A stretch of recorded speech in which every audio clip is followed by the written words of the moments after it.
Hello, everybody. Welcome back to another episode of the iTunes Fanboy podcast. As always, I'm Tay Maggart from the iTunes Fanboy. And my name is Alpha DeWolf. And unfortunately, we were joined without Tabby Cat 406 because he had some family-related stuff going on today. So there's that. But we'll still have plenty of topics to cover today, including. So our first topic is actually quite a hot topic that is literally brand new as of today, which is that the United States Department of Justice is suing Apple for a monopoly on the iPhone, similar to Microsoft's monopoly case, and they're specifically after Apple's 30% cut on the App Store, and they're also exclusive after the fact that you can only use the Apple Wallet on the iPhone.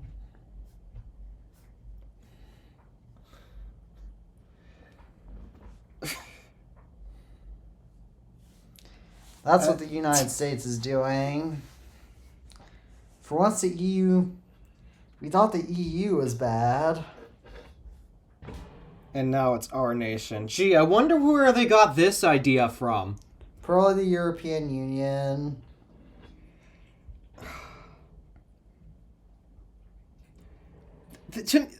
Apple has a monopoly over the iPhone. That's so stupid to me. Why? Because they're the ones who made it. Yes. They made the product. Yes. Well, at least with Microsoft, you could argue that because Microsoft didn't really make computers very much back in the late 1990s when they had their monopoly case going on. Then okay, you could maybe argue that, but Apple makes the iPhone, so they're gonna hold them enough. It's gonna be just their design. It's their product. And more importantly, doesn't Google... Let me look up what the Google Play developer cut is. Isn't it still the same? I think it's still 30%. Yes, it's also 30%. This is so stupid! Why are they not after Google? The only reason why Apple has a monopoly on the iPhone is because it is their product that they designed from the very beginning. Nobody else had any influence over the design of this specific product. Why? Because it's not their product. It's Apple's. Just, what the heck? Well, they're if I'm getting this straight, they're basically suing Apple for making a popular product. Am I right? Am I wrong? You're right. And their goal is that this will hopefully is that similar to how Microsoft had a monopoly over the web browser market back in the late 90s. They're hoping that this case will help open up iOS to be easier to develop for and whatnot, but isn't iOS already easy to develop for? Yeah, I don't think that a lot of people understand the problem when it comes to Apple's developer environment. The regular average Joe developers who are kind of new, kind of getting into the space, want to create a little tool to use on the iPhone. Those type of people are the ones who typically appreciate Apple's tools that, for the most part, they kind of force you to use. The people who don't like the Apple developer environment are the big corporations who want their service that's popular on Apple's devices for the entire purpose of making money. And these are big corporations whose sole purpose is to develop software. And in this case, these are developers, experienced developers. They don't want any of Apple's hand-holding, or they don't like being forced to use Apple's tools and such. That's where their frustration's coming in. It's not from the people low down who aren't necessarily out to make a lot of money. It's just they want to make a little tool that they can use with their iPhone, such. And Apple's tools in the developer program, they certainly help with that. But what was I going to say? And more importantly, one of the people from the U.S. Department of Justice that was actually talking about this, they said that it was a 30% cut no matter what app, which is simply not true. Since if a developer's revenue is under under $1 million, then Apple gets a 15% cut instead. Yeah, they do have a different policy for smaller developers, which I don't think Google even has. Yeah. And what was... So technically, Apple's the better deal. And again, for these smaller developers, these are people who more likely actually like the fact that Apple provides so many tools and kind of forces you to use them. Yeah, and they're... So, I'm sorry, what's the problem here? Is the government just greedy for money because they can't get away with printing more of it or something? Or what is the issue that caused them to get sued? I don't know, but there's something else I was going to say about this too that I forgot, because of course I forgot. Yeah, gosh, literally everything about this lawsuit makes no sense. Because none of these items that they're suing Apple for are true. Oh yeah, the guy It's just the boring. guy who actually spoke at the event, he actually said that similar how Microsoft's lawsuit afterwards it helped say how Apple grew after the lawsuit. Similarly, Apple helped their competition grow, and they're also mad that Apple's making it harder for users to switch to smartphones, but there's two big problems with that. Number one, I actually think this guy might believe that the myth that Microsoft saved Apple, which is not true. Microsoft has done nothing but be an annoyance to everyone. Yeah, Microsoft didn't say. When do they save any company? They had to pay back $150 million because they stole code from Apple. Okay, they did not save Apple, and Apple just grew, and Apple just coincidentally grew at about the same time. And more important, Number two. Oh yeah, it's thing number two. The DOJ is also mad that, or the Dodge as I would call them, as I'll abbreviate here. They are also mad that Apple's making it harder for users to switch to other smartphones, even though in a free capitalist market, consumers are supposed to make the choice. And Apple's not saying you can't go to something Android. that John Prosser brought up. Something interesting that John Prosser brought up. Everyone at this point, or most people at this point, have kind of made up their minds on what platform they want to stick with, and legit have no reason to switch. It's just their preferences have settled in, and well, why switch? Especially when quite literally the smartphone market at this point is just, well, especially the Android market, it's literally copycat of iPhone. So when this is the market, why would you be incentivized to switch? Yeah, this isn't like the peak of the smartphone wars 10 years ago. Or even 5 years ago, for that matter. You're blaming Apple for this? I blame other Android manufacturers for not making their phones interesting and unique in the first place. Yeah, this is not Apple's fault. It's all the Android manufacturers who are constantly making quite literally just an iPhone clone and not doing anything to stand out. If Android manufacturers did give us options that were actually legit, like if Samsung were to go back to actually being Samsung, maybe I wouldn't have jumped ship to Apple. Or maybe I'd consider switching back depending on the future that the direction the iPhone keeps going in, because it is always increasingly frustrating me every single generation, ever since, well, the 11 series, because, yeah. you guys know my favorite smartphone. It's this one right here. Yeah, this bothers you. This bothers Alpha, FYI, this camera. I do not... I'm looking right at it, by the way. I'm looking at my 13 Pro Max camera, by the way. So, yeah, it's... I hate that's the direction Apple keeps going. And yeah, design is something that I do care about, but the problem is I've got nowhere to go because no other company even wants to try. Yeah. Yeah, I don't have any other companies to go to either because I can't go to Windows and get my work done. I can't go to Now I want to go to Android because, to be fair, Android just kind of blah.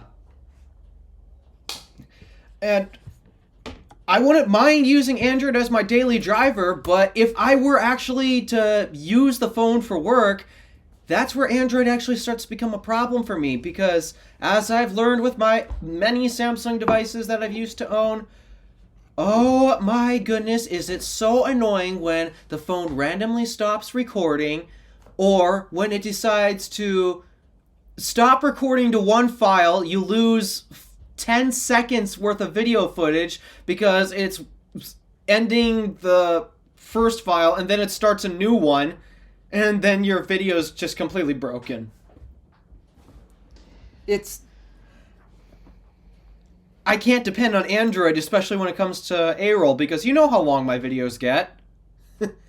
Yeah, I couldn't depend on it for my videos either. Yeah, just so you guys are aware, it's still a problem with today's phones. Back when my grandpa was using his S20 Plus, it's because he recently upgraded. His S20 Plus had quite literally the exact same issue. 10 minutes into the recording, it just stopped. Why? Every single time. And iPhones don't have this issue. So, yeah, I need these to work for, especially when it comes to the job I want, YouTube. I need my camera to actually continue recording, and I can't rely on Android. So, sure, I can use an Android as my daily driver for the general stuff I do in my life. But once it comes to YouTube, I still have to go to iPhone. So why not stick with iPhone anyways? But, yeah, my big frustration is the reason why I don't want to switch really doesn't have anything to do with Apple. It's because of the lack of competition, and that's not Apple's fault. Yeah, Apple's not in charge of everyone else. In fact, when they design their products, when they manufacture their products, when they market it, to them, the competition doesn't even exist. It doesn't matter to them. So they rarely ever let the Android market. They rarely think about it. So Apple's not the problem here. It's Android manufacturers who keep thinking too much about how the iPhone's being popular, so let's just make as close to an iPhone knockoff as possible and not even try. Why would I, the consumer, be interested then? I don't know, but in other news, Apple has patented a smart ring in 2020, but they've reportedly accelerated work on it, or at least they have rumors to have accelerated work on it.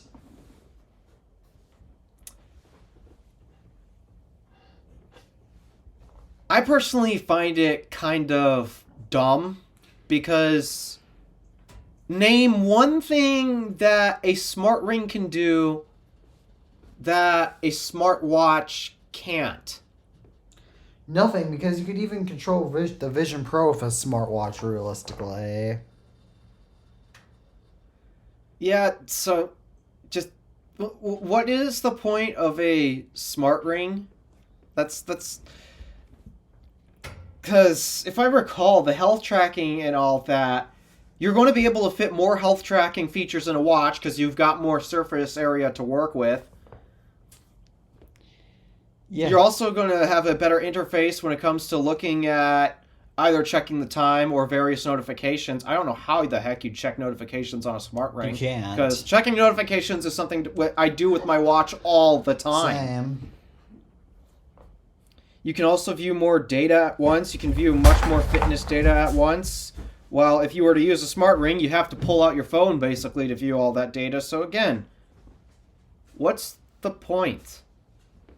There's none. What does it do that a smartwatch can't? So, And you don't exactly. I think it's dumb. And if you try to propose to your girlfriend with it, she might not necessarily like it. So Yeah, precisely. Yeah, so I mean, I get rings as a fashion accessory, but it's I don't think there's a realistic way of blending that type of tech into a ring. I just don't see it. Amazon actually has done the Echo Loop, I believe, which is a smart ring with Alexa built in. Sorry for triggering devices if I did that. Why I was saying that, but it's not too bad of a concept. But at the same time, like Amazon also doesn't have a smartwatch, and again, you can just use Siri on an Apple Watch or something. Yeah. Yeah, the smartwatch literally can do everything that a smart ring can and more. That's the problem. It can do everything the ring can do and more. I think that's what Samsung. Why do you think the iPhone took off? I think Samsung is going to be quite disappointed. Samsung might not actually last their smart ring, or at least the company will be fine, but I don't think the smart ring will. No, it's again, it's another one of those things where everyone's like, what's the next big thing after the smartphone? But they don't realize that the smartphone is such a big invention that there will not really be anything to replace it for a long time. Yeah, I think a lot of us tech enthusiasts got so hyped over such a dramatic innovation being the smartphone that I don't know. It seems like at the time tech was really starting to develop quickly, and the iPhone was such a big deal. Everyone's gotten so hyped on it, and I think everyone's kind of trying to chase that feeling of, oh my gosh, this is the future. They're trying to chase that feeling down again. And that's why they get overexcited about so many other fads like smart rings or those stupid AI pin things you clip to your shirt and just... Humane. Yeah. I think it's a big problem is that so many people are chasing that high of feeling, oh my gosh, everyone, we are living in the future. This is amazing. Everyone's just chasing down that high. And maybe that's why I always have such a cynical take on a lot of tech nowadays. And it's because I've come to accept that we're not going to have this type of feeling for potentially a very long time. At least in the tech space. I don't expect it to come... Yeah, at least in the tech space. Right now, I'm riding it in terms of the automotive space because of the EV industry. The automotive industry is definitely riding it, and I'm sure there will be... And I'm sure before long... And I think what we have to realize is that there's kind of a big moment of the future for realistically every industry. So right now it's more the auto industry's turn. Yeah, right now it's the auto industry's turn. And consumer tech at this point... It's going to stay like this for quite a while.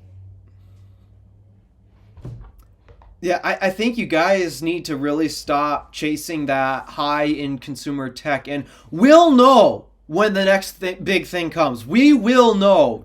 We will truly know when the next big thing actually does come, and when that moment comes, yeah, ride the hype train. Feel good about it, but I think the problem is people are trying to chase this feeling. It felt so good to them when the iPhone came out that... It's just people are trying to chase down this feeling, and we've seen what happened when they do it. I mean, we had the excitement with foldables. We've had the excitement with Vision Pro. I'm actually going to include on this list because who talks about that headset anymore? Like, Like, it's basically died off on YouTube. yeah, I've noticed that too. Like, I'm still interested in buying a Vision Pro, but the hype has definitely died down. Yeah, I mean, when I go to an Apple store during June, I'm going to try it out. But Yeah, I have to try out uh, Vision Pro sometime too at my local Apple store. isn't yours like an hour away or something? Yeah, mine's an hour away, but still Yeah. not exactly an easy drive for me, and I'd have to go with one of my parents, since I doubt my parents will let me drive to where my closest Apple store is alone. Yeah. Meanwhile, I have to travel 6 hours. 6 times the amount of time. But yeah, I think Vision Pro also falls on this list. There are so many different items that have fallen on this list. Like remember NFTs? Oh, NFTs, yes. The stupidity of NFTs. Like, you can just take a screenshot of them and get them for free, and you won't own the credentials are suddenly worth thousands, but how is a text file worth thousands? Yeah, it's not. I'm sorry. So, yeah, a lot of people are just chasing that high because we had never seen a huge innovation since the iPhone. And a lot of people want to experience that feeling again. And that's why I think so many people get so overhyped to the point where anyone who gives any criticism towards the new thing, they just can't handle it and they start berating you in the comments section. Like what happened to me when I made my Vision Pro video. Yeah, and I think people still hate that video, by the way. Yeah, what I think might eventually this feeling I think will eventually wear off, since I think a big problem that we are facing right now in the tech community is that right now a lot of the big time tech YouTubers, they're oftentimes, this is a little bit rude to say, but they're more the millennial generation, so they're old enough to remember all the hype of the iPhone when it first came out. So they know that feeling and just want to chase it so badly again. However, I wasn't even born yet when the first iPhone came out, and Alpha was very little. So yeah, I was young. I don't even think I moved up here yet. yeah, do you even remember anything? Well, what's your earliest memory of the iPhone?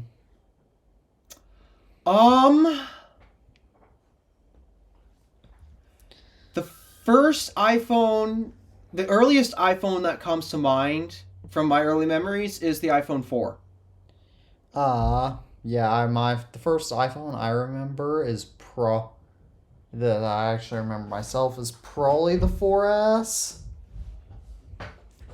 So, yeah, I think it's iPhone 4 because especially when you live in a rural area your entire life like I do, a lot of people don't necessarily buy the latest and greatest tech all the time. So it wasn't often when I saw it. Yeah. That, and I also had a hard time distinguishing it between iPods as well. So yeah, I don't. Because the iPod Touch was the thing too. Yeah, I wasn't old. I'm old enough to remember iPod Touches, but I have more early memories of iPhones because my parents adopted the iPhone relatively quickly. Mm-hmm. Yeah, my parents were so late to even adopting a smartphone. Yeah, my mom. Because they were still on flip phones for the longest time. The only thing that got them off of flip phones was the 3G towers shutting down. That's early. That's what got them on smartphones. So yeah, they were late to the game. I still have some relatives that still have not switched to iPhones yet, but or smartphones of any kind. But my mom bought her first smartphone back in 2009 with the iPhone 3GS, and my dad bought his first smartphone back in 2011 with the iPhone 4S. Yeah. Yeah, the smartphone is such a unique outlier when it comes to tech innovations. It truly was one of the most amazing things that has ever been imagined. And yeah, I think a lot of the tech community has this problem where they want to feel that excitement. They want to feel that excitement again if they have ever felt it. Because I was too young to even know what the iPhone was when it came out. And you weren't even born yet when it came out. So Yeah. we don't know that feeling. And honestly, I kind of long to know what that feeling is like. I sort of am experiencing it in another industry, but Yeah, the EV industry. yeah, but in consumer tech, I don't know what that's going to be like. I don't know what it's like, and the truth is, I'll know. I know that I'm going to know what that feeling is when something actually big and important and game changing really does come to the industry. But at this point, we're going to be stagnant for potentially quite a long time, maybe a few decades even. Yeah, but we'll have other big innovations in tech to. There will be so many other big innovations though that it'll be worth the wait. Mm-hmm. And I hate to admit this, but we might even be Alpha and I might even be grandfathers by the time the next big innovation rolls around. that that doesn't really sound unrealistic. Yeah. Because at least the way it's been going for the past 10 or so years, it's really just been refinement after refinement. Maybe introduce a kind of cool new technology, but that cool new technology isn't necessarily a necessity. It's just more of a luxury. It's kind of how I view Vision Pro, to be honest. All of the cool benefits and technologies that it brings, it's not necessarily a necessity because I know I can function without that thing just fine. It's just kind of a luxury experience. Yeah. And for those of you who want to pay for that luxury experience, well, it's not my money, it's your money. Do whatever the heck you want with it. But that's why it just doesn't feel as big of a deal to me compared to smartphones. They've basically become a necessity to society at this point. And if you don't have a smartphone, some things might be a bit of a challenge, like activating charging stations, sadly. That's just one example, but I mean, there are so many scenarios where, oh, scan this QR code to learn more. Apple Pay is something that I love so much because I hate it when I'm wearing my jeans and it's difficult to pull my wallet out and then I gotta search for my card. And then because I have had like the worst history in terms of trying to swipe cards, Apple Pay just makes things so much simpler. I love that. And so, yeah, the smartphone really has kind of become an essential point for society compared to so many other innovations in consumer tech where, to be honest, they're really just luxuries instead of necessities.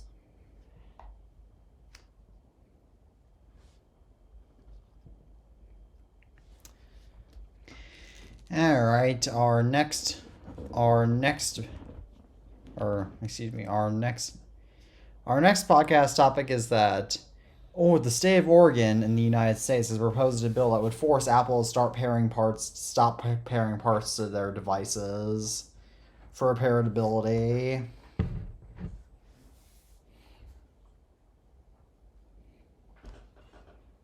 Hmm. I personally am I'm trying not. to think of. I personally Go ahead. don't think that pairing parts is a good idea, but I don't mind. It's not big. Pairing parts is kind of like paired parts are kind of like an appendix to me. Like, it doesn't really matter if it's there, but at the same time, it doesn't matter if it's not there.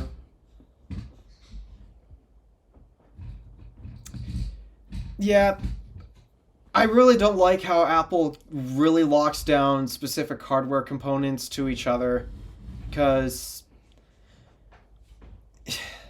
Well, sometimes, yeah, it's obviously supposed to force you to go to the Apple Store, so that way it's quote unquote done right.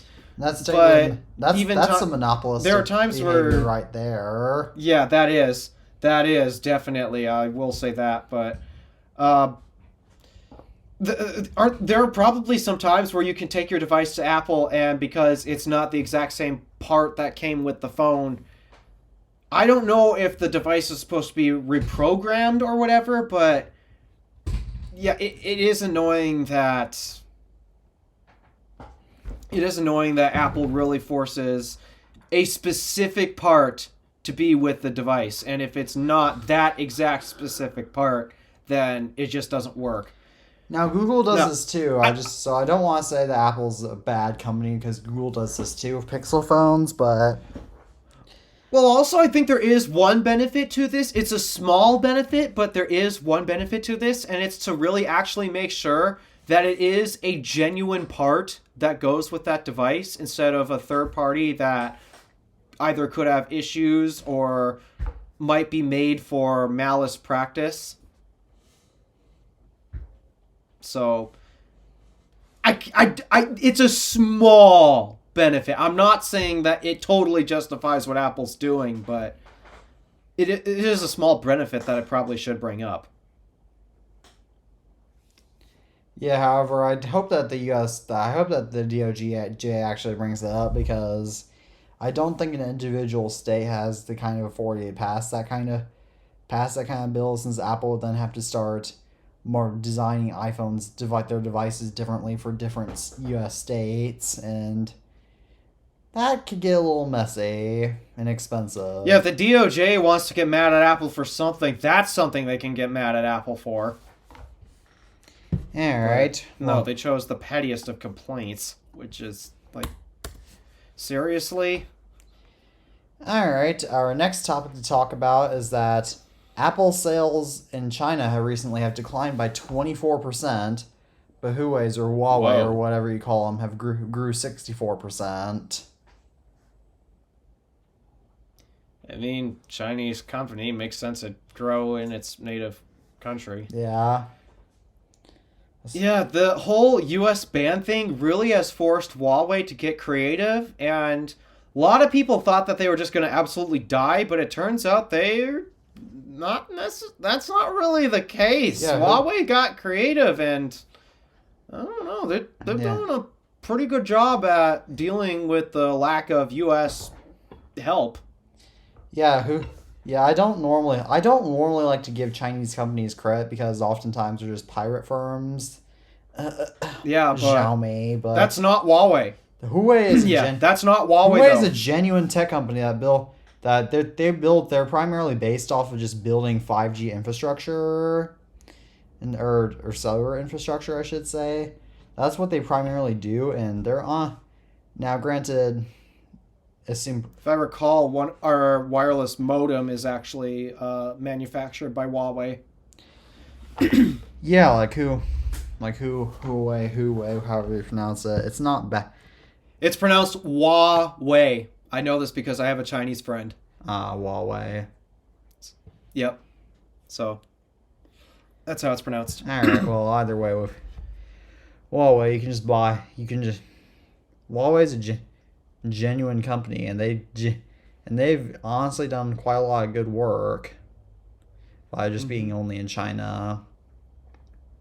Yeah, and since they don't have access to a lot of U.S. services, it's forced them to get creative in actually innovate. patching up the areas where where the U.S. used to fill those gaps, and as a result, they've got their own platform, and it's kind of going strong, especially in China. I know this is a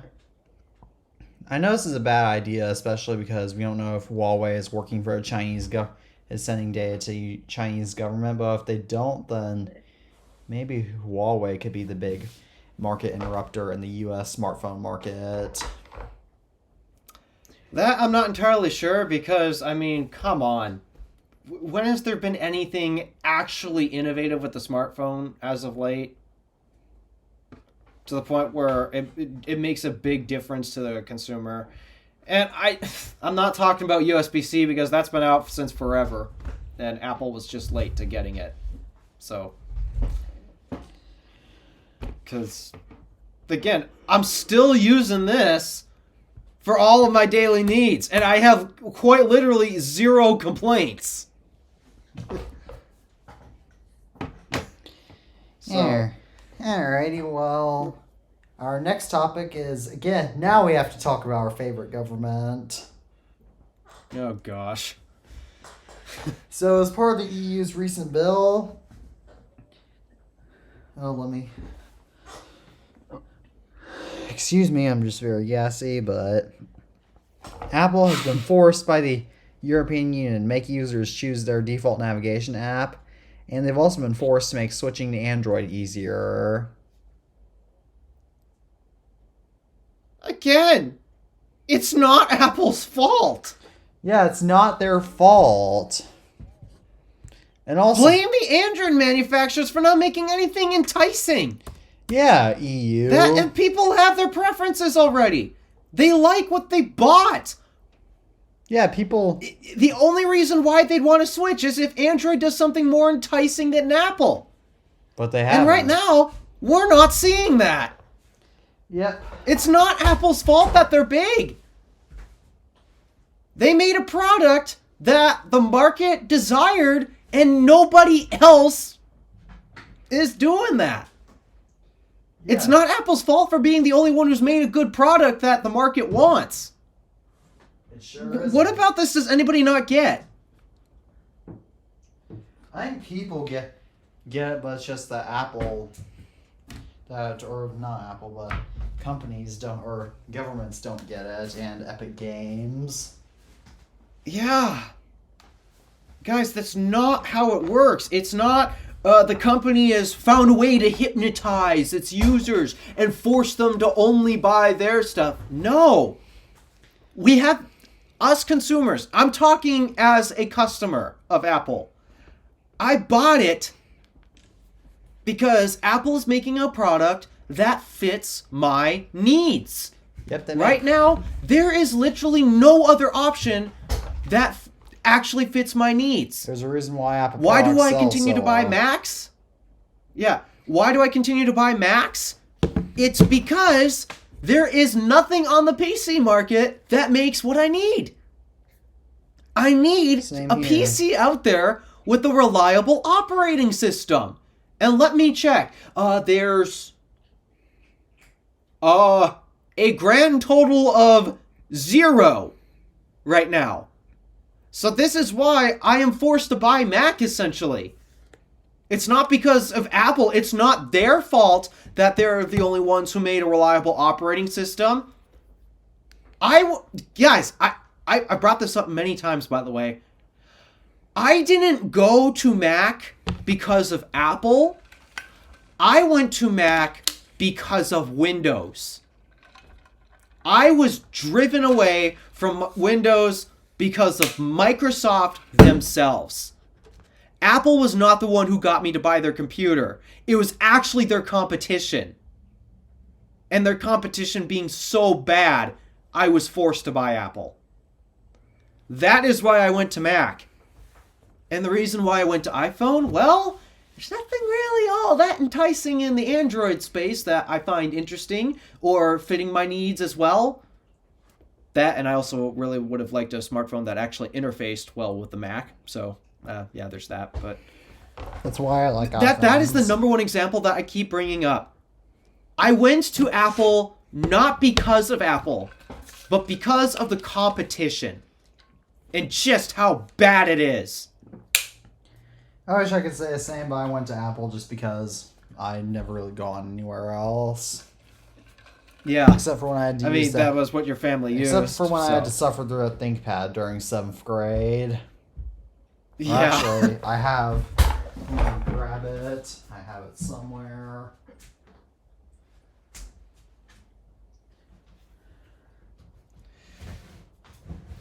Yeah, it's something that I don't think a lot of people brought up, and that's because I don't know how many people are in the exact same camp that I am, where I was driven to Apple purely because of just how bad the competition was. Yep. Yep, this is I had to suffer through this bad boy, which I haven't turned on since December 2022, and probably should. I wonder if there's still a charge in it. Let me check. I'd highly doubt it, but it does not. Yep. Oh well. Its screen hinge is starting to get a little loose though, which makes sense since I'm storing it against a whole bunch of other laptops. So I guess. that's what I have to do when that has to happen. That's inevitable when I have limited space. Yep. I don't understand what this whole deal about sue Apple because they're making the good products. Why does everyone have this mentality of once you make it big, you're evil? I don't know.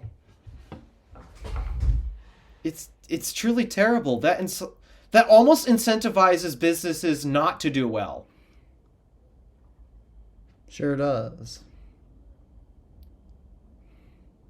Yeah, it's just so wrong and so twisted. Alright, well, for my next TIFP topic, I got another new phone.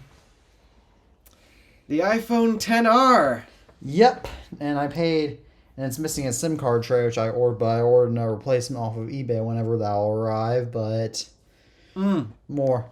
But this is cracked a little bit on the front. And this is in perfect condition on the back end. It's scuffed on the sides, but I don't know if you can tell based on the lock screen, but you guys should be able to tell why I bought this phone on It's iOS 12. once you see the news for app. Yep, this is iOS 12.1.2. Yep. Or I actually can't.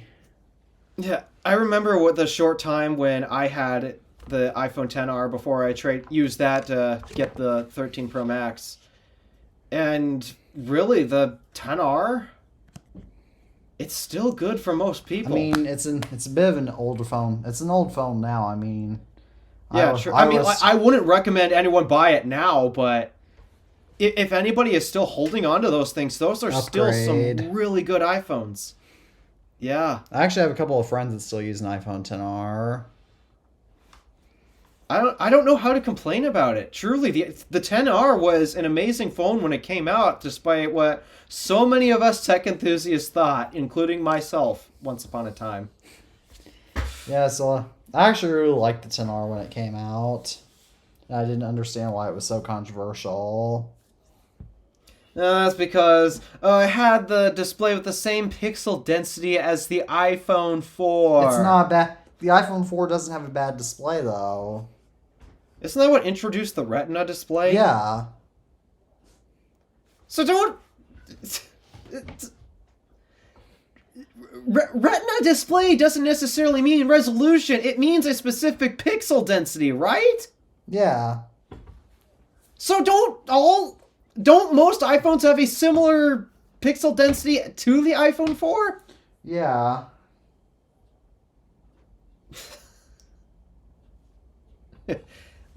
That's just dumb. That is just dumb. But yeah, it still has a Retina display. The iPhone 4 didn't necessarily have a bad display. And then, of course, there are improvements to color accuracy and the backlighting technology since then, so it's still technically a better display, especially compared to the iPhone 4. But yeah, that was the biggest controversial thing. The fact that it's a less than 1080p display being sold at $750. Who in their right mind would buy that? This is only the best-selling phone of 2019. Yeah. And the iPhone XR, believe it or not, this is back when the iPhone XS and XR released phones and iOS 12 was current. That was really as I was starting to get into making tech YouTube videos and starting to become a lot more interested to it. I didn't really start making tech YouTube videos. I made some, but I didn't upload quite as much as I do now. But rambling aside, this phone honestly gives me so much nostalgia to use, and Oh, I just got a reply on YouTube saying that Windows is clearly the most superior OS. Yeah, I'm sorry. I am sorry. I hope they're being sarcastic because, oh my I am goodness, sorry, no, Monk, it is Monk not. 40. Oh, you saw that comment I sent in the group chat, right? About my lucid gravity video? Let me look on my Mac. Oh yeah. That comment. Why make a review on another car you never actually went to see in person, let alone what's not even available yet when you're a musketeer? Just keep blowing smoke up your Emperor EM A word and get back in line for his brain implant delete. Well, he thinks you need a...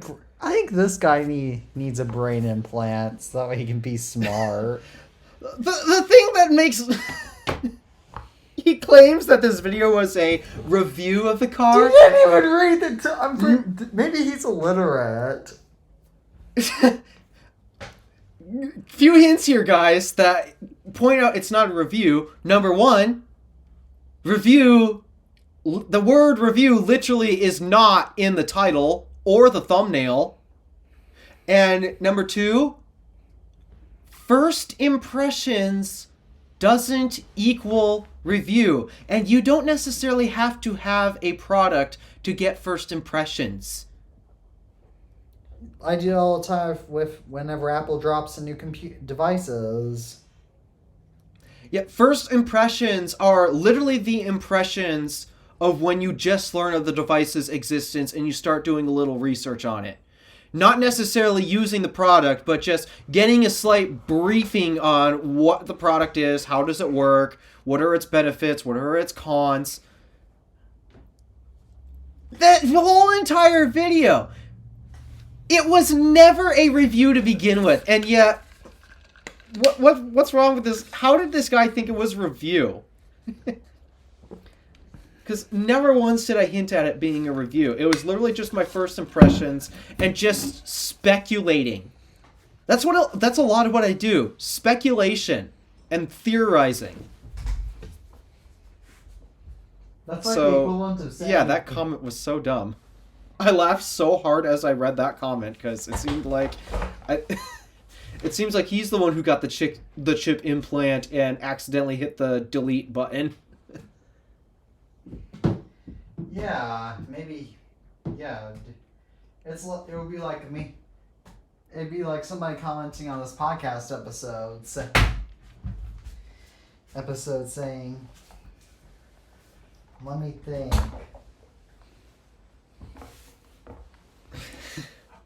Let me think.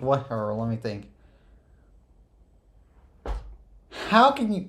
This is such a bad podcast episode for it being a podcast for Swifties, even though we never hinted at this podcast being for Swifties. Yeah. Yeah, I don't know what happened to that guy, but I mean, there's another comment on that video that also said, for a Tesla fan, which I admitted I am a Tesla fan, the comment was, for a Tesla fan, this is a pretty good video and fairly unbiased. So, yeah, I don't know what that guy was. That's an example of what I believe is called irony. Yeah. Because I don't know if the comment is directly underneath that one, but it is a fairly recent comment on that video, and it's literally just giving me praise for, despite being a Tesla fanboy, I was so fair to that vehicle. Yeah, you are, but... Alrighty, meanwhile... Yeah, I like the lucid gravity. Our next topic is that... Hang on, I'm very gassy.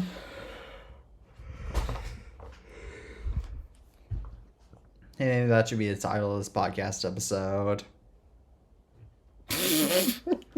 But getting back on topic, Microsoft is killing Android app support on Windows, but Google replaced Google Play games for Windows to kind of supplement for that, so... Okay, I have to ask. Seriously? Who uses Android apps on Windows? Exactly, and more importantly, they're not even optimized properly for Windows since I don't know how long it'll take for people to realize this, but touch optimized operating systems and and cursor optimized operating systems are not interoperable. Yeah. Why do you guys think the Mac doesn't have a touchscreen? After a while, your arm will just want to fall off. Yeah, that and some of the UI elements are designed for an actual mouse and pointer. And it's another reason why I really didn't like Windows 10 because that was the operating system that started to really try to optimize itself for tablet interfaces. Or was that Windows 8? It was Windows No, that was 8. Windows 8. But well, 10 tried to bring it back together to also being more optimized for the desktop as well. But it failed and the problem was you had a mix of UI elements that were so finger friendly. The buttons were completely oversized for your mouse and were taking up unnecessary space. But then you also had other elements on the UI that they just were not optimized for your finger and really needed an actual mouse and cursor to select it. And it resulted in a very clunky user experience. Yeah, it's exact. I actually got a comment on my Windows 7 in 2021 video about this was I believe 3 years ago about that how Windows 10 was just a tablet operating system while Windows 7 is a genuine full desktop operating system. As that comment was made, I believe, before Windows 11 came out. Since oh my gosh, it's been that long since I've been popular on YouTube. Yeah, it's another reason why Windows is in such a mess. It's because they can't get their UI straight. And it's kind of a reason why I'm a bit upset at iPadOS because I want it to... It's got a big enough screen to do some actual professional tasks because you can display more information on it. But they're so focused on it has to be finger friendly, they just erase all the professional features. They decide if the system it has to be finger friendly, then you can't do anything professional with it, which genuinely that it doesn't have to be that way. So, yep. Yeah, I'm not surprised that Android apps did not do well because, I mean, seriously, when are Android apps optimized for anything? They're not even optimized to Android. That's true, since you have so many Android phones to develop for, that's hard to optimize apps for so many different phones. That's why, as Mr. Who's the Boss discussed back when he was still back when his videos were still somewhat good, is that he mentioned the fact that with the problem, which is why smartphone games have gotten so bad, is because nowadays, especially with Android phones, when you have to optimize, there's so many different types of hardware. As a result, the games can't really be advanced. And it's got to be made into a one-size-fits-all package, and it can be a hindrance. It really can. The reason why Fortnite on iOS... It makes me wonder... Oh. It makes me wonder, the gaming Android phones, how many of those games actually take advantage of, like, the side triggers on the side of the phone? Probably none. Like the Asus gaming phone. So, yeah. I wouldn't think there'd be that many that actually take advantage of it because the majority of smartphones out there don't have any of these features. So yeah, you're never going to find optimizations like these. There's a reason why the Sony PlayStation phone failed. Yeah. Yeah, there's a reason why so many different Android phones have failed. Remember the Microsoft Surface Duo? Oh my. Yes, I remember that. That was such a bad phone. Let me see how much I can buy a Duo for. I might have to get one of those. That is one of the best examples of showing why software optimization is important. Because those apps were not optimized for that phone at all, and they were constantly crashing and basically almost never worked. Oh, you can buy a Surface Duo for now between... The cheapest one I'm finding is $200. Oh my gosh. Yeah, that much. Let me look and see how much an iPhone 12 from the same year, or 12 Pro from this. Let me look up an iPhone 12 Pro Max from the same year. See how much they go for. When did it come out? 2020? Yeah, 2020.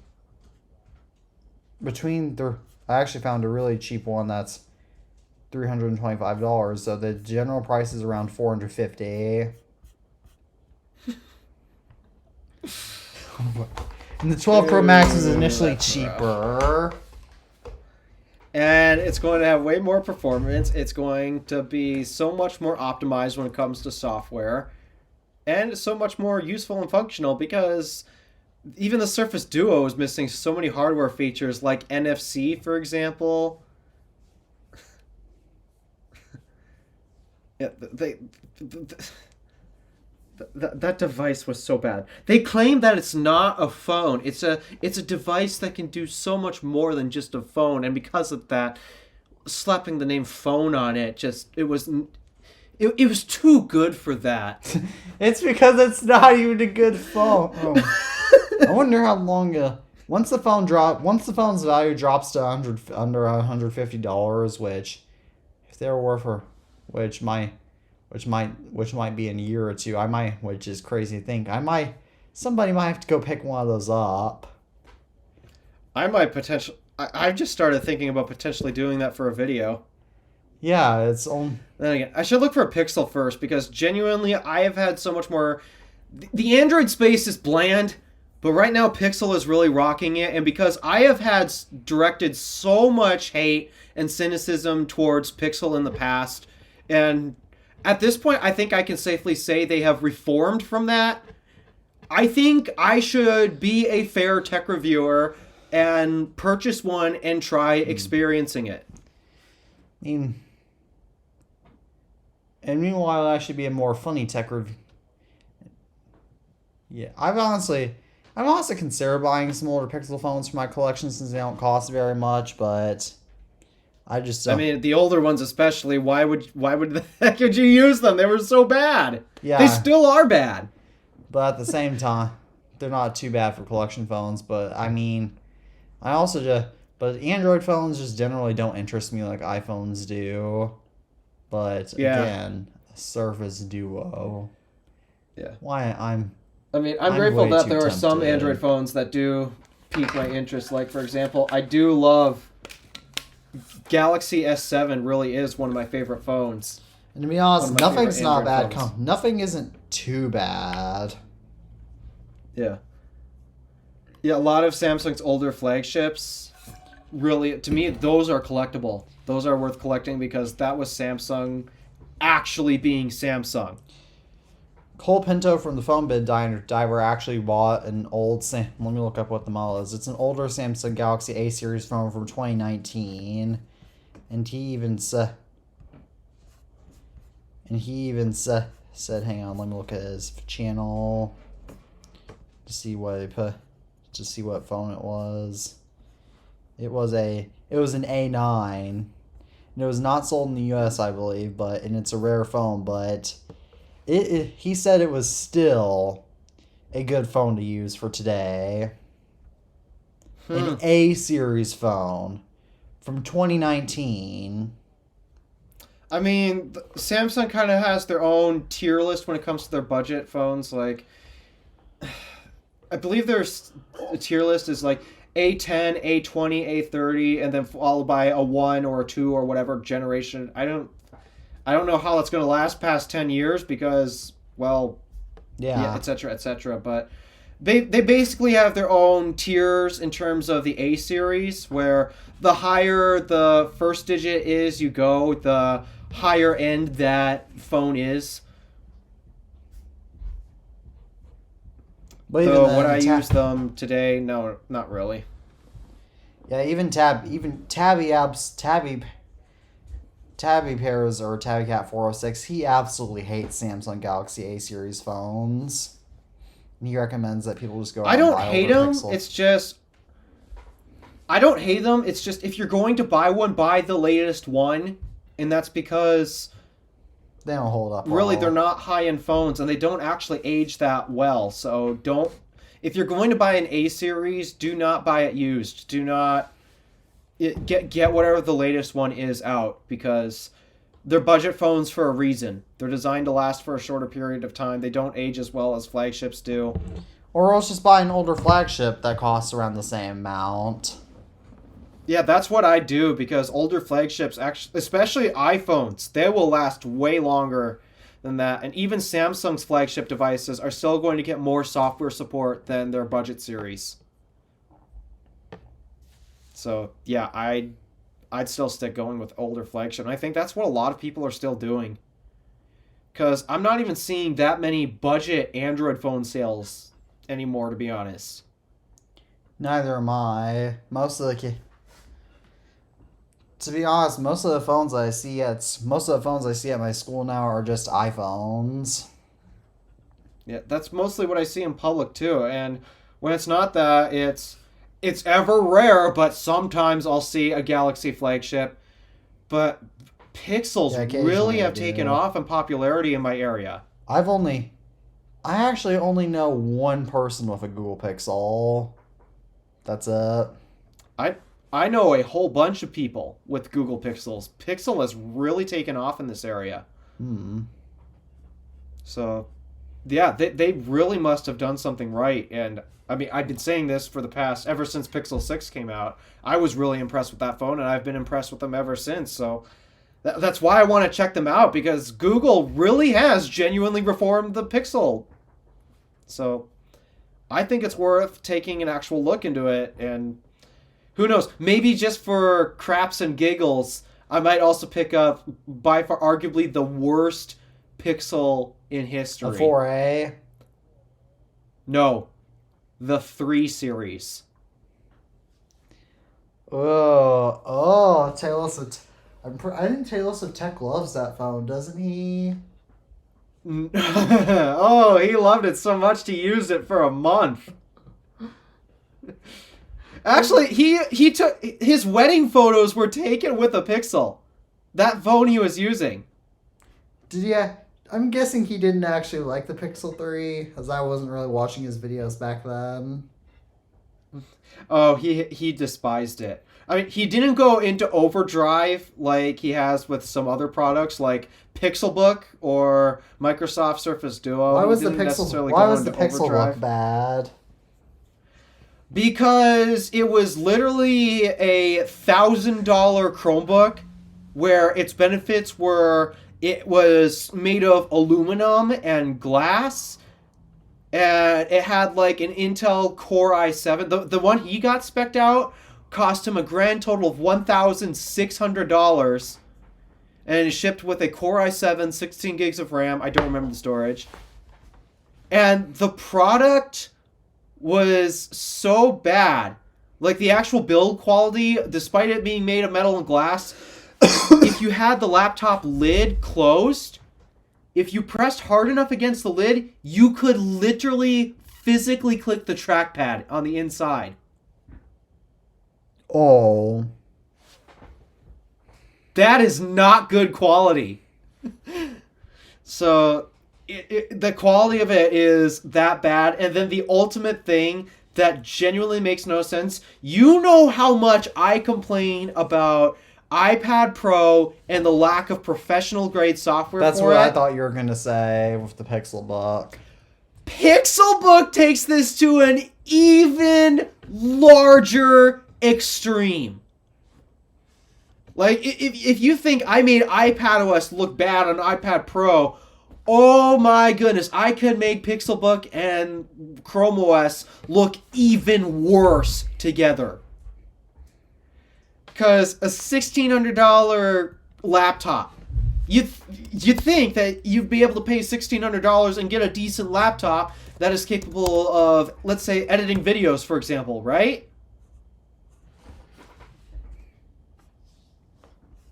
No. Oh. Guess how much? You'd think if you buy a $1,600 laptop, you'd think that you'd have a system high end enough to be able to edit videos, right? No. Oh my gosh. I think it's cracked. So here comes the... Yeah, here's here's how the Pixelbook handles it. First up, there is no actual professional grade video editor. Like, there's no Adobe Premiere. Obviously, there's no Final Cut. There's no DaVinci Resolve. The only video editing apps you have available to you are literally the exact same video editing apps you have available on your Android smartphone. Oh boy. Which, to be clear, none of them are any good. They are so basic and they are so optimized for poor performance devices. It's like, why even bother using them? So a lot of these video editors also, they don't do landscape. They only display in portrait mode. Oh my gosh. And then, because they're thinking they're on an Android device, there's typically an option that says record video, because these Android video editing apps, they think they're on an Android smartphone which has a camera. So it'll go, okay, you want to record some footage? Let's record some footage. Let's go to camera. You'll just record from the webcam. No. In fact, there is no Android app on the Play Store, at least at the time when that video was made. It's been a few years since, but at the time when that video was made, there was no Android app that had the ability to access the webcam on the Pixelbook. Oh. How stupid. You want to know how much a Pixelbook goes for now compared to the 2018 MacBook Pro, just for comparison? Let's compare. I am very curious. The 2018 MacBook Pro usually goes for around $300 to $600, depending on the configuration. The prices are they actually vary quite wildly on eBay, but around that. Yeah. The average value of a Pixelbook is between $70 to $300. Like, I found a cracked one for $75. That's just slightly cracked, but it's otherwise perfectly good. Oh my god. Oh my gosh. That's how bad the Pixelbook is aged. Keep in mind, you could pay $1,600 for that thing.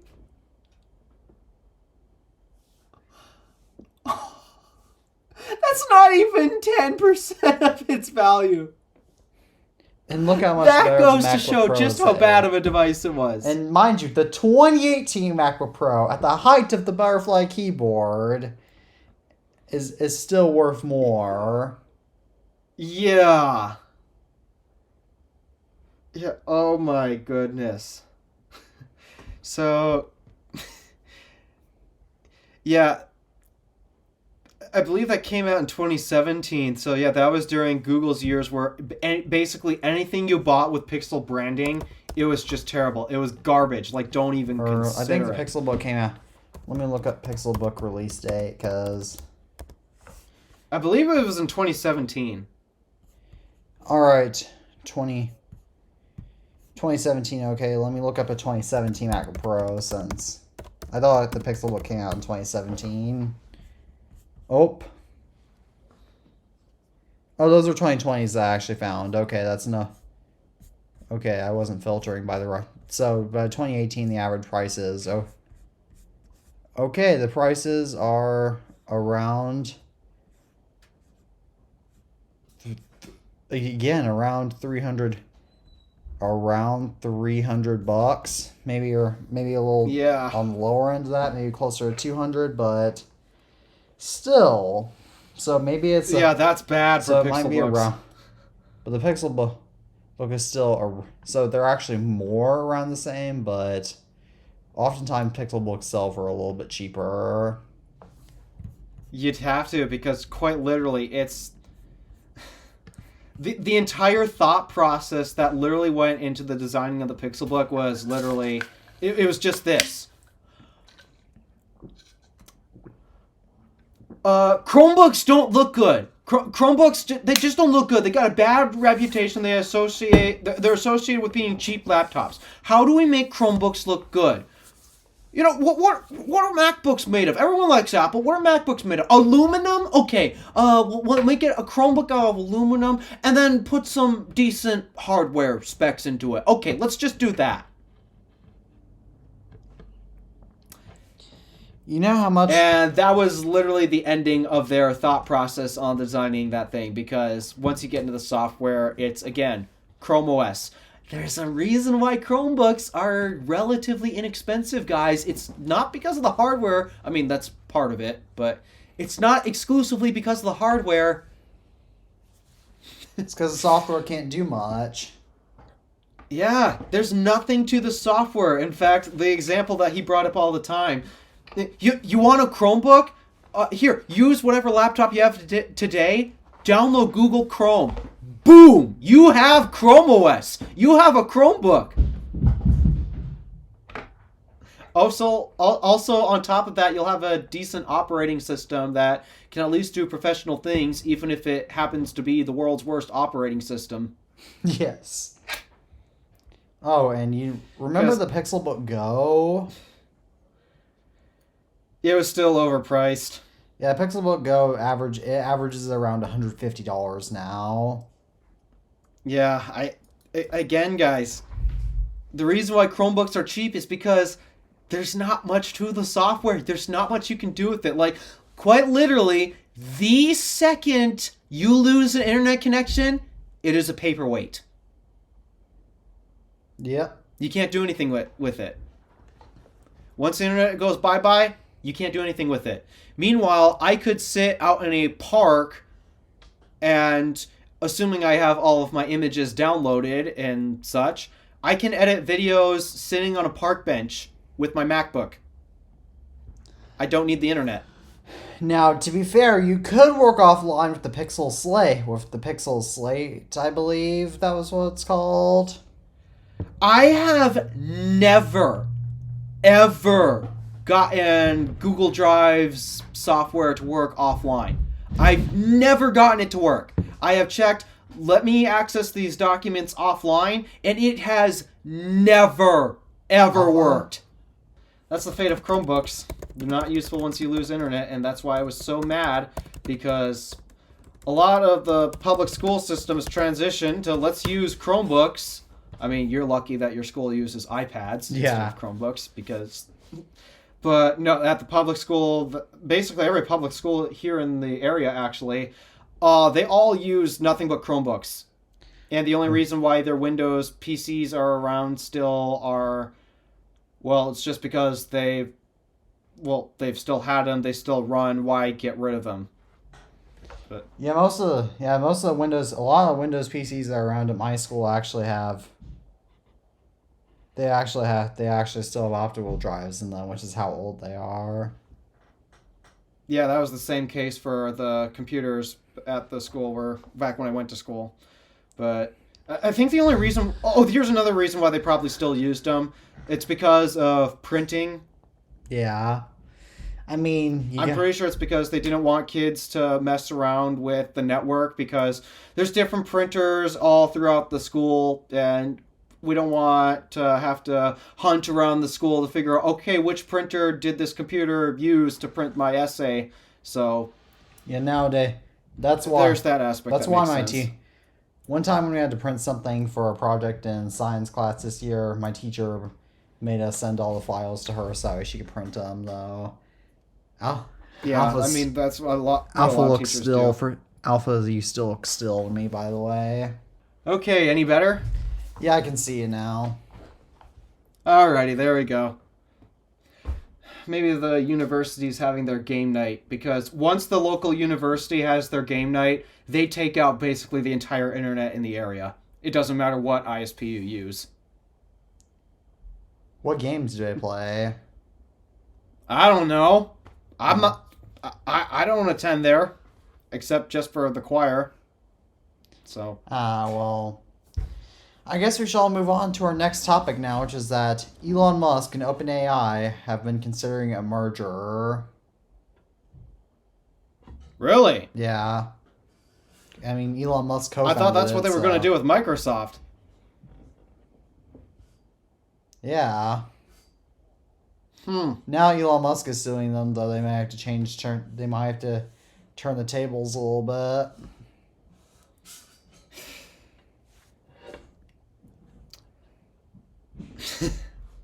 When Elon's in the picture, all sorts of weird things happen. Yeah. Some of them are good, some of them not so good. Like how Twitter became some people's ex. Yes. Did it. Yep. I miss Twitter so much. Dude, same. Like, there are some things that he has done with the platform which I am grateful for. And the truth is, the majority of things that he has done probably could have been done to any platform, not just Twitter, but it really should have been left as Twitter, and I don't understand why he's doing what he's doing with the platform. He should have made the good changes with Twitter rather than killing Twitter, which he literally did. Yeah, he didn't need to take a shotgun to the platform and... Well. What are you doing? I don't know. I need a haircut. Yeah, I suppose I might be a little overdue myself. Or like when I can just move around my hair with my head. Oh, you should have seen my mullet back when I was in 8th grade. Yeah, too bad I didn't know you then. Well, we were talking about the Elon Musk and OpenAI merger. Yeah, I mean, there's not much to discuss. I mean, I'm personally Really? happy about it because if they do that, because at least they're not going to be with Microsoft anymore, and at least they'll be a little more maybe open source like their original plans were, and they might not be screwing investors out of their money. Yeah, I mean, that could be a good thing, but I mean, ultimately, still, I think we need to kind of slow down on this AI train because, seriously, it's... AI is stupid. I've already mentioned it enough about the problems with AI today, and... Yeah, let's not go into it. Yeah, we're not going to go into that anymore. You guys can watch previous episodes if you really want to learn including more the about episode that AI. I need to upload because I forgot and I scheduled stuff thinking I didn't have a podcast to upload. Yep. Oh, whoops. Yeah. That's why episode 64 took so long to get out, by the way. Sorry. I mean, also in part, I had to censor so much that it just took up a lot of my time. So much, in fact, actually, I ended up running out of storage on my MacBook, and I had to get real creative with how I edited that thing. Yeah, that episode I had to do a lot. I had to spend a lot of time editing. It was fun though, especially the overdrive part. That was one of my favorites. I can't wait. That'll be fun. That'll be fun to finally get out. I'll probably get the audio version out tonight. Yep. But meanwhile... Anywho, do we have any more topics? Oh yeah, we've got 5 more. Alright, what's up? The Samsung Galaxy S24 sales have actually are actually increasing, as they've increased by 14% in the United States. Really? Yeah. I'm wondering, though, if it's because the Galaxy S10 is no longer getting software support. That could be I'm wondering true. if that has something to do with it. I'm wondering if it's also because of AI. I don't really want to think so. Like, I maybe mean, people are getting so hyped. I'd be over lying AI. if I said that it had... I'd be lying if I said it had no effects. I'm pretty sure it does because, sadly, it's the new... Everybody thinks that AI is breakthrough. Yeah, it's the new hype thing. It's like 5G, everyone. It's like if your device does not have 5G, then it doesn't matter. You need to have 5G in order for your device to matter. That is not true. Yeah, it never has been true from the beginning. So, and this AI thing is same deal. It's literally the same deal. It's another one of those buzzwords that marketing departments will use to try to grab your attention and sucker you into buying the device and saying, no, it really is a big deal. And this is why. It's because of AI. AI truly is a big deal. Like with Humane. Yeah. I wonder how their sales have been going. Let me actually look up Humane sales. I don't think they're doing so hot. Sales. Oh, shipping begins in March 2024, or... Oh, so we don't exactly know. All right. But I haven't seen... Hold Hold up. What? Did it still say that shipping begins in March 2024? Say that again? Hold up, let me go to order page to see what they've done. What's going on?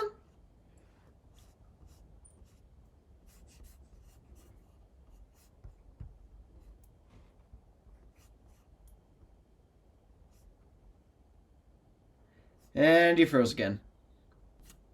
It's almost the end of March 2024, and yet we haven't seen anything about the... Yet the AI pin hasn't released yet.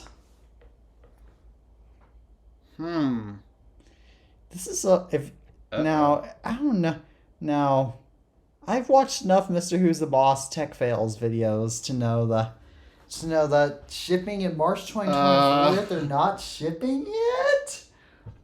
This sounds a lot like the story said in those videos back when Mr. Who's the Boss was a good YouTuber. It's March 24th as of recording. Oh dear. Now again, March isn't over yet, as there's still 10 days left, but... yeah, I mean, true, but... They haven't released a specific date yet. Like, even Apple is better at this with the Vision Pro. Like, they don't even have an actual hard date set. Yeah, and it says March 2024, and it's March 21st. Like, real companies would probably have an actual date set this late in the game when it's towards the end of the said month.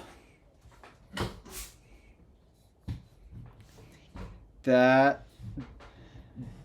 kinda sus. It's kind Where's of my charging cable? sus. Oh, there it is. My iPhone is dying. Oh man. Because I haven't plugged it in a week. That's incredible. Yeah, seriously, the 13 Pro Max battery is insane. All right. It's there. Now she's plugged in. Yeah, but... And are you charging? Yep, she's charging. Good. She's charging. Yeah, that's a little suspicious. Alright, well, more on that store. I guess we'll have to check out in the next episode if Humane is shipping yet. Yeah, that's... This is getting a little interesting because it's the beginning of the end of March 2024, and they still have no concrete date. Well, we'll get back to you on... This is going to be an interesting... I might have to email the company and ask them when it will release. You're probably not going to get a response if this is what we're kind of suspecting them to be. Yeah, like maybe Humane, like, worst case scenario is that Humane is a fraudulent company. You could say they're behaving a little inhumane. Yes. Although, best case scenario is that they just haven't figured out... is that they lied and haven't figured out how to develop this yet. Well, the worst case scenario is that they're basically lying and taking everybody's money. I wouldn't be shocked. So in other words, they're being I would fraudulent. not be shocked. They're being a little inhumane. Yeah. Yeah, I mean, AI is the new buzzword, so let's capitalize on it as much as possible. We've had... Again, it's the big problem with the tech community. They're all trying to chase that high that we felt with the iPhone. Yeah, we've had this before. This is not exactly a new thing, I forgot what I was saying. Oh, well. I think we kind of ran this topic into the ground, to be honest. All right. Our next topic is the Rivian R3 and the R3X. Oh! On a whole different note. Woo! Jeez. I'm always gonna ask for your thoughts first because you know what's going to happen if I start. I mean, the R3 and the R3X, they're cool. They're cool concepts, and they're honestly not bad adventure vehicles. And Rivian is an exciting company, and I can't wait to see what they do. Now Alpha can ramble. All right. So basically during that whole event, which I have watched, not live, but I had watched it at some point. This is literally the first CEO in history who's able to pull off an Apple-style event, but actually did it better.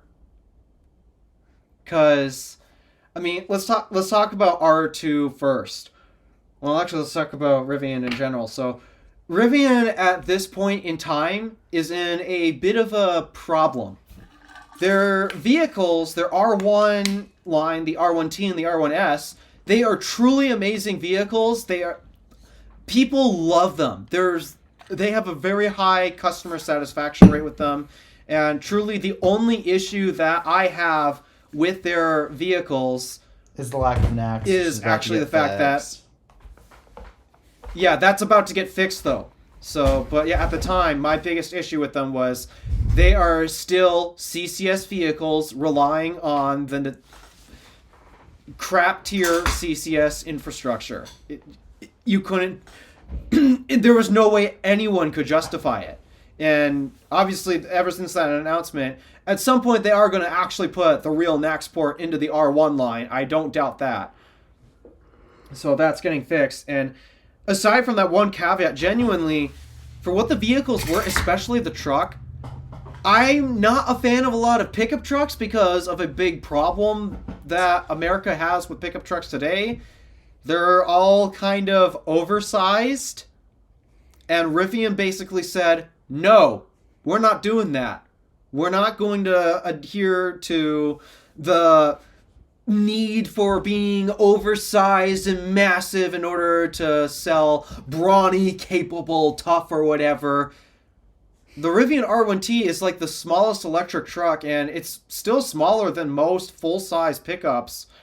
It's still a little bigger than a lot of mid-size pickups, so it's kind of in between, but basically Rivian said, no, we're not going to follow the trend of big trucks. And not follow the the make trend a smaller to something truck. I like in the tech community, for instance, how a lot of YouTubers just kind of copy each other to the point where all the big tech YouTube channels are basically the same. Mm-hmm. And also how all of the Android smartphone manufacturers copying Apple to the point where literally they are not interesting at all. Exactly. And so, just like me, how I copy... I'm glad Rivian did this. Or just like how I copy everybody else at school with this hairdo right now, if I have it like this. Versus if I do it like this. Yeah.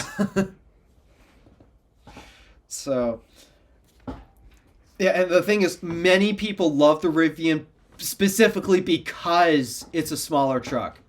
And it is so capable off the road, off the pavement. It truly is an amazing truck. And I've said this before. If I were in the market for an electric truck today, The Rivian R1T is the truck I'd get. I really like it too. Not the Tesla Cybertruck. Yeah, not the Tesla Cybertruck, despite that at the moment it's got NACS. But again, Rivian's getting... They're on track to getting NACS. They're going to put it in the truck anyway, so... Yeah, out of all electric trucks out there, Rivian R1T is my favorite.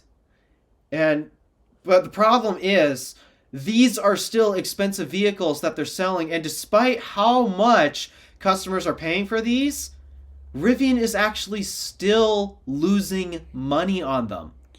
And we all know what businesses need to run. Yeah, they all need money.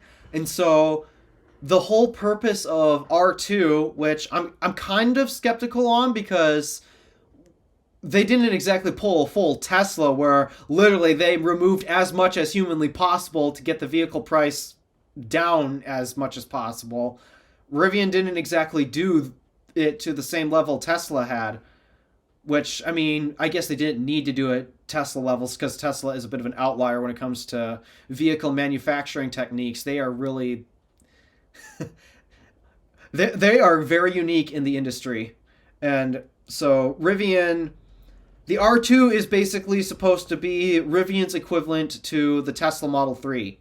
It's supposed to be the vehicle where they start actually turning a profit. It's supposed to It's a vehicle that's supposed to bring this company to profitability. And that's why so many people are excited for it. And that's why I have some excitement for it.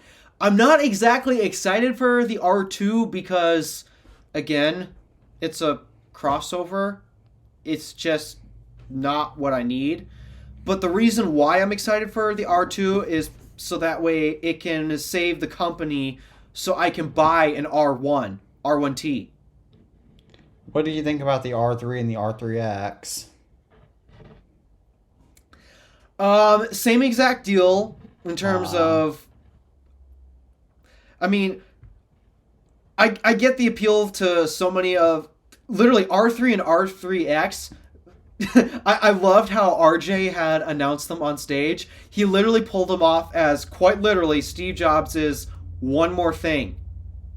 Because nobody knew that this was coming. It was a complete and total surprise. We all knew that R2 was coming. That was the whole purpose of the event. In fact, Rivian was teasing and leaking it on purpose themselves. But in terms of R3, nobody knew that was coming out at the event. And so they basically pulled a one more thing. And dang, I've got to be honest. I think in terms of two-row crossovers, that's probably going to be the more appealing one because it's smaller, meaning it's going to be more energy efficient. While R2 is still bigger, and it drives me nuts how basically at this point in the industry, all automakers like GM and Ford, they've replaced their sedans for even bigger two-row crossovers compared to their biggest two-row crossovers. Bring back the I sedan. hate how they did this. Yeah, I know, and I don't think Rivian would ever bring a sedan to market because it doesn't fit the brand vehicle identity. Yeah, because it's like Jeep releasing a sedan. Yeah, Jeep would never release a sedan. They'd never do it. And so, yeah, Rivian would be in the same deal, so that's why I don't think they'd ever do it.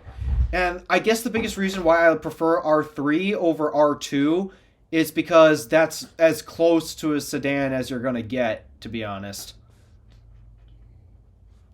Though, in terms of styling, I actually think I prefer R2 over R3, and it's because a lot of the community thinks, oh, it looks like this 80s tiny crossover adventure vehicle, like Lancia Delta and Volkswagen, whatever off-roader they had or something like that. It looks like an 80s off-roader tiny crossover thing, which genuinely I don't find appealing. I prefer the sleeker design of the R2, but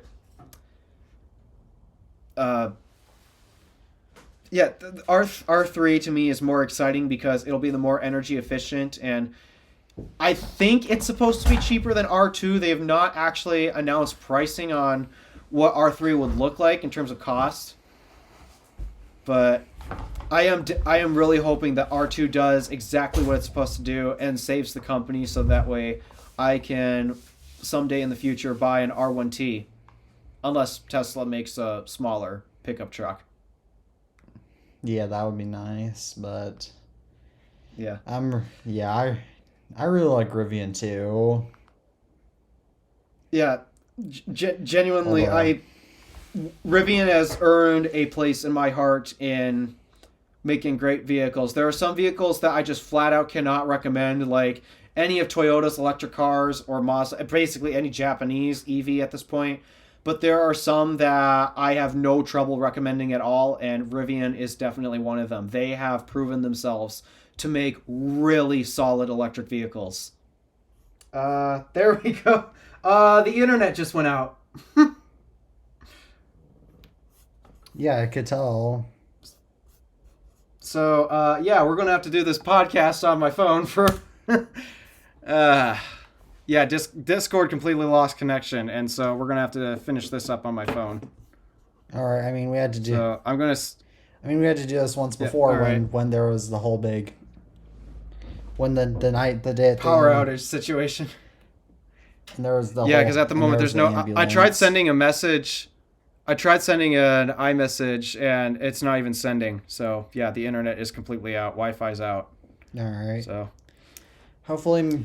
Thank you, university gamers! All right, what were we talking about? R2. R2. We're talking about the Rivian R3 and R3X. Yeah, so I hope that R2 saves the company so I can buy an R1T someday in the future. And here's one thing here's the thing that got me most excited about the whole event. The physical prototypes they had on stage actually had the physical NAX port integrated into them. That was so exciting. That really was. Yeah, I don't know the best position to put this thing. Oops. Hang on.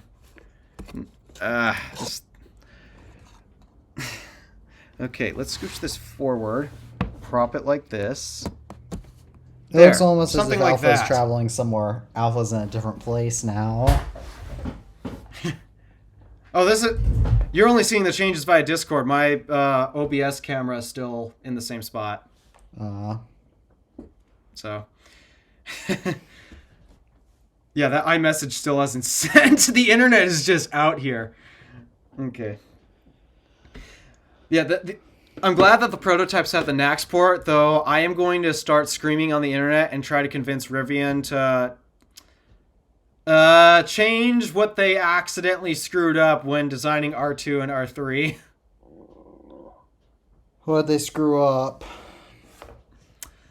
They put the charge port in the wrong spot. Oh. Yeah, the fact that... Yeah. So, yeah, they decided, we're going to move it to a position as far away from the driver as possible, and still doesn't properly interface with the supercharger network. How stupid. The reason why the charging port is it's for... Yeah, they claim they are doing it for curbside charging purposes, but I've already made a video talking about that. Yeah, you have to have it on the left, on the driver rear, or no, driver front or driver rear. What do you like? I prefer driver rear because it allows you to use shorter cables. Yeah, driver rear. And it will also interface with the supercharger network.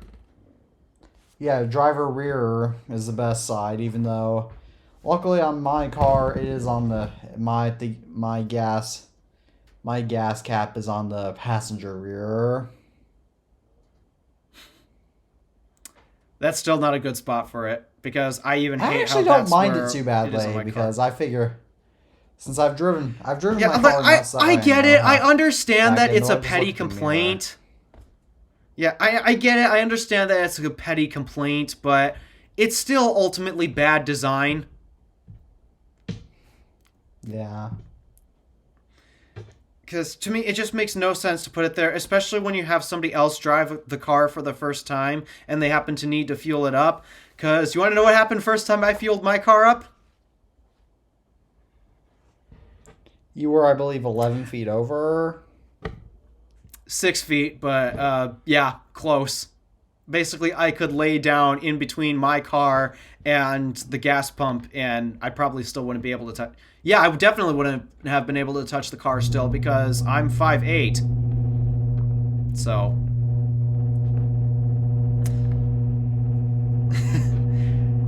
Yeah, not exactly great design. That's why I don't like it. It's just in an inconvenient spot, and you really have to know the width of your vehicle in order to park like that. So,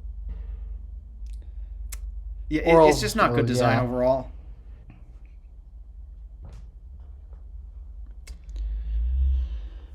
Alright, I guess you should So move on to our next that's why I complained about it.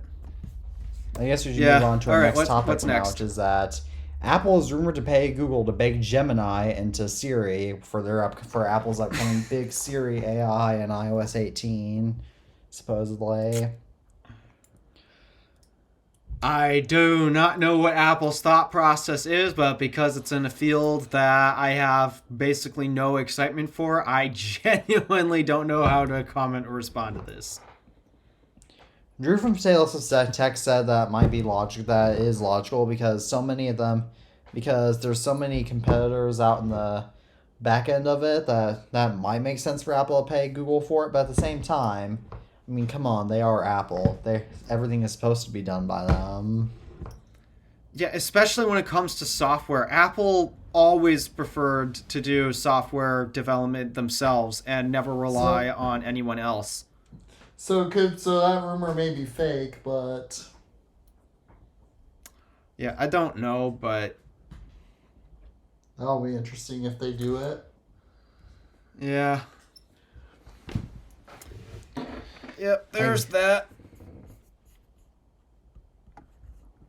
Our next topic to talk about is our upcoming iPhone 16 rumors, which is that the base iPhone 16 will have 8 gigabytes of RAM and it will also have Wi-Fi 6E. Woohoo! Don't care. I mean, more RAM is actually good for iPhones because at the same time, I mean, more RAM doesn't harm anybody, and Wi-Fi 6E also doesn't harm anybody, but at the same time, it's like, it's not really groundbreaking. Again, and it's also, it's why is Wi-Fi 6E not called Wi-Fi 7? Like,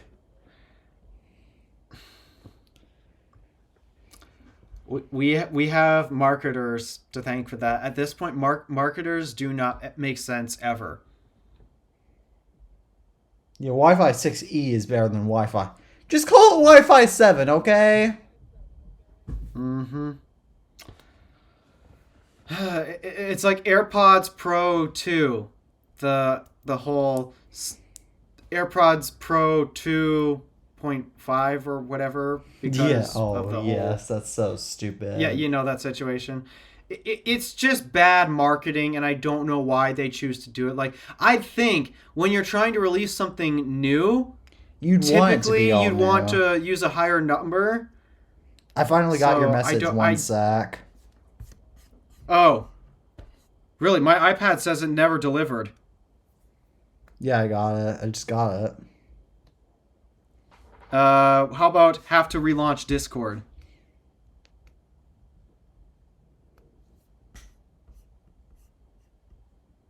Did that come through? Or it's another message I sent beneath it. I sent 2 texts. In Discord, I didn't get that. Yeah, so that's where that went through. I guess the bandwidth is just low enough so that way you can send an iMessage. So it could. I don't know. Maybe I used my phone. I don't know. Yeah. Oh, now it says they both sent. Have to relaunch Discord, okay? Got that message. Okay, yeah, so... the internet's being weird. Oh, hey! Discord on my Mac reloaded, finally. So can I switch back to that? Yes, you can. Let me try. I don't see... Oh, that's the wrong group. That's why. There we go. And we're back. Maybe the gamers. Hey! Maybe the gamers got tired. Maybe the gamers got tired. Maybe the gamers decided to play some offline games. Who knows? But all right, that's working again. Full screen. There we go. All right.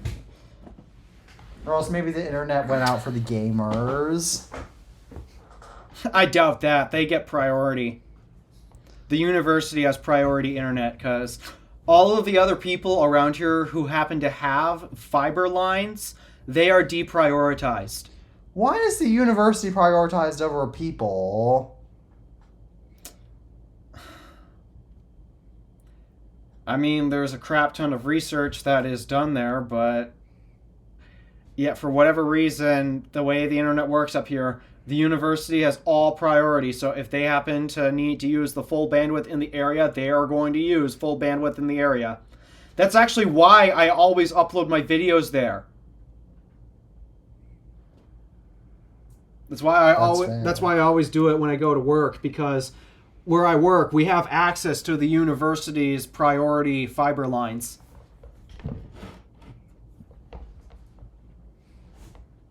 So, Yeah, Yeah, just like in the National Radio Quiet Zone here in the United States, where if you live in eastern West Virginia, a very southern Maryland, or a little bit of northern Virginia, you apparently can't have internet or any radio waves or even microwaves for that matter, since apparently U.S. military research is so much more important than giving people the ability to connect.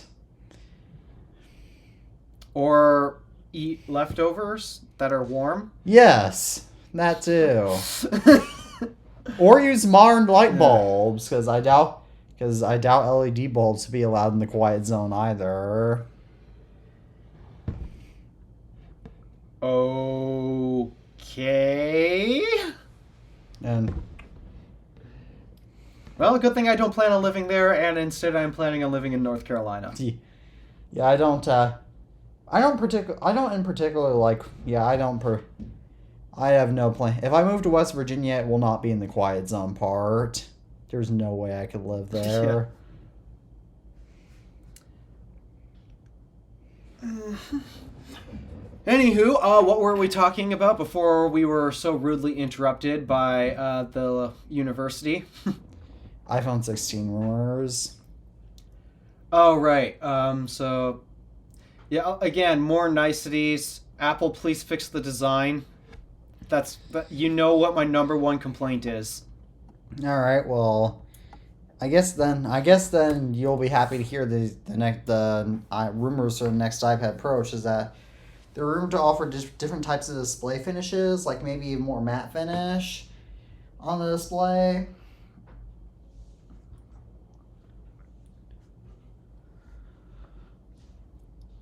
I actually really don't like matte displays. I mean,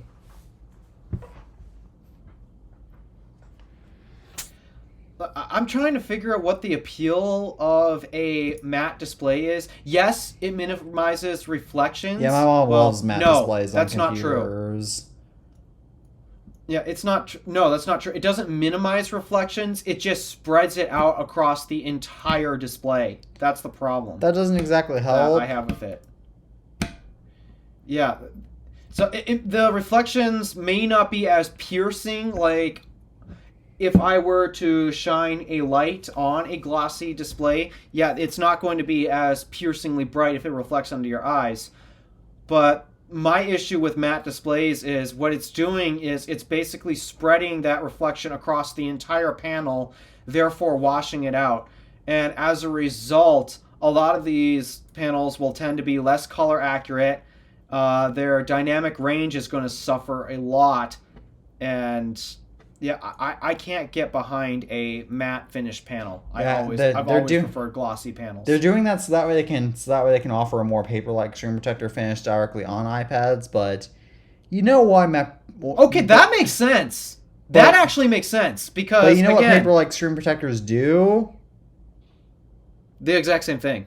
No, they wear our Apple Pencil tips insanely fast. Well, what's a matte display gonna do to fix that? Because it's ultimately the same technology. I don't know, but it sounds like it won't be able to fix that, so it'll be pointless. Yeah. So, I mean, it's nice to have a factory option, but again, get a paper-like screen protector. It'll probably be way cheaper than... I'm pretty sure Apple's going to brand it as their nano-textured display. I mean, and because it'll be branded that way, it will cost $1,000. I mean, Apple actually used... With the Unibody Mac Pro, they actually offered a matte screen option from 2009 on 12. They offered a matte screen option and a glossy display option. Yeah, I'd never get the matte display because truly I get the appeal of trying to minimize the piercing glare that you suffer from with the glossy display, but in my opinion, that's not worth washing out the entire panel. Yeah, there's a reason why Apple doesn't make matte MacBooks anymore. On top of the fact that when they did make matte finish MacBooks, they had to put ugly silver bezels on them. Which is actually how it can tell. And you see far more glossy finished MacBooks, even by MacBook Pros out. Well, not necessarily in the wild today, but in people's collections, you see far more glossy finish ones versus matte finish ones. And then there's Apple's mobile devices too. The iPhones, the iPads. They've glossy never once finishes. had a matte display. Yeah. Apple Watches. The iPhone 7 was made matte black, but that's different. Yeah, it was just the back of the phone itself, not the... It was just the back of the phone itself, not the front display. The display was still glossy. Yeah. So... Yeah, I personally don't understand the appeal, and because Apple usually charges extra for the matte finish... It's your guys' money. You want to waste your money on that? Go for it. But interestingly enough, with the iPhone 7, Apple actually charged more for the non-matte black finish versus the matte black finish. Yeah, I'm pretty sure if they knew my preferences, they would definitely charge more for the glossy finish because... Yeah, I really want to get a jet black. I really want to get a jet black iPhone 7 because I'm sorry, Marquez Brownlee, if you're watching this podcast. Matte black is not. I hate matte black. I hate matte black so much too. Mm-hmm. Yeah, I do. To me, it looks like some of the cheapest plastics that you can get. And yet when I've grabbed my iPhone 7 out here, once I get it, in fact I actually have my 7 and my SE2 for comparison.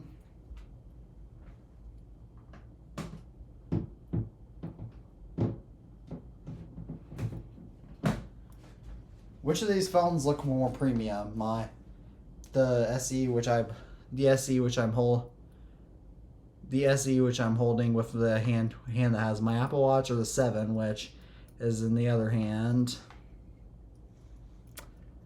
The SE does look more premium. Yep, that's because it's made out of glossy finish. That's why Apple went back to glass backs on iPhones. Well, partially why.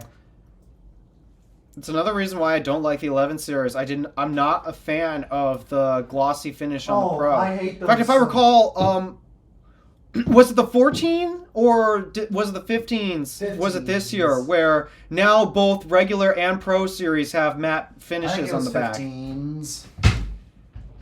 I don't remember, but Although yeah, the I'm 14s not a is fan such of it. I washed don't out like the way it colors feels. that- I don't like the way it looks. Yeah, Yeah, it's not good. It just screams cheap to me. That's why I've never been a fan of the matte Pixel finishes. 3 It was just actually the screams first cheap. phone, mainstream phone to have a matte back. And we all remember And what happened with that? yeah. Oops. Drew from Talos of Tech loved it. I mean, nothing bad could have happened, right? Oh yeah. Same with Marquez. Let me guess. He not- actually criticized that, by the way. Huh? He criticized the matte finish of the Pixel 3 because of how it looked like it was scratching. Oh my. And he is the YouTuber that says matte black everything. Mm-hmm. And he's ultimate Pixel fan. By the way, when Marquez first got the Pixel 3, his didn't even last a week. It completely died before a full week had passed by. He had to get a replacement. Google, Google, Google, Google, Google. That's how bad the Pixel 3 truly was. Marquez, the biggest advocate out there for Pixel is the best camera in a smartphone. You cannot argue against him. Not true. His very phone, the first one he got, didn't even last a week. It died. It just completely failed on him. And he had to get a replacement unit. That's how bad Pixel was. They couldn't even please their biggest fan. And mind you, a fan with a lot of influence. Yeah, so... yeah, that is why I call that phone the worst phone in the entire year. The original Pixel was bad. Marquez still ended up loving it so much. In fact, it was his MVP of the year when it came out. Why not the But iPhone 7 truly, Plus? and I mean this sincerely, Because the 7 Yeah. or why not the? Well, I guess they're not same, the or 7 Plus. The iPhone 7. No, Marquez's ultimate smartphone, the best phone that he'd recommend to anyone from that year. It's his favorite one. It was the original Pixel when it came out. I mean, I get that you can't you couldn't recommend the Samsung Galaxy Note of that year because we all know what happened with that. Yup. We can't recommend. Yep, we all know what happened to that. We can't we couldn't recommend the Samsung Galaxy. I mean, the S7 was actually a good phone. You could recommend that, and there was also the iPhone 7. Yeah, 7 S7 Plus. really was. S7 was so good when it came out. Couldn't do iPhones because obviously, why? Why would you give iPhone the actual praise that it deserves? Yeah. And again, 2016 was also its controversial year with the drop of the headphone jack. Yeah. So. Has Marquez ever given an iPhone an MVP of the Year award? I don't know. Actually, I'd have to Google that. Let me see. Yeah, because I don't remember that, though. I've only watched one of his smartphone awards videos. Let me see. MKBHD Smartphone Awards. There's Reddit.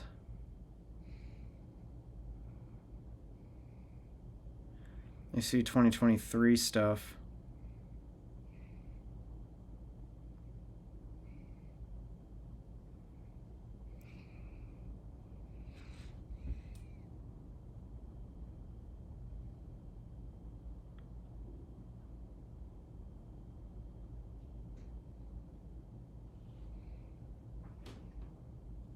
Oh, I just read that. Actually, for the first time ever in history, Marquez actually ranked iPhone as best camera. for the 2023 awards. How rare. Yeah, you never see that because, again, he is like pixel everything. I can't find a list of over the course of many years off the top of my head or on the internet. So I don't know if iPhone has ever won MVP, but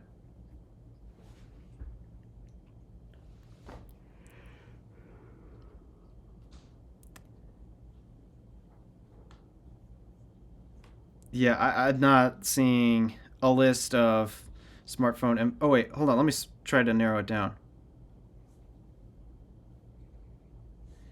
MVP smartphone awards. Let's see if I can find that list.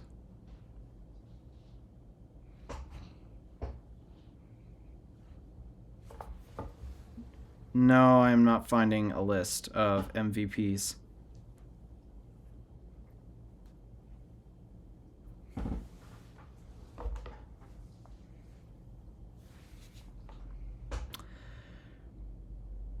Nope. Oh well.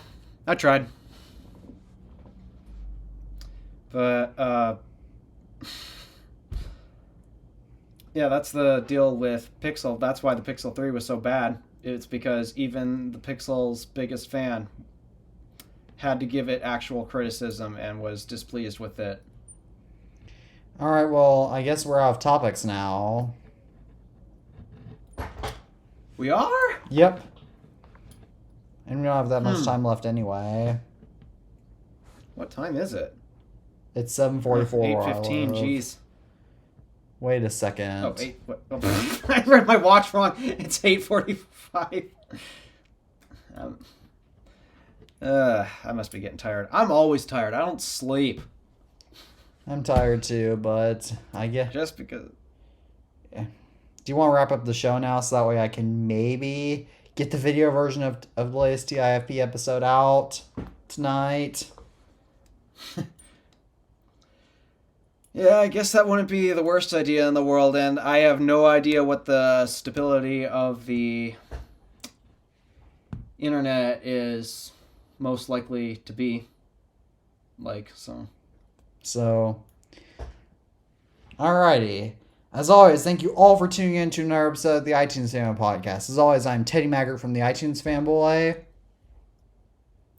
And my name is Alpha DeWolf from the Random Alpha. And as always, we were saying goodbye for now. And if we record next week, then we will be joined without Alpha because Alpha has to go do something go sing for his church.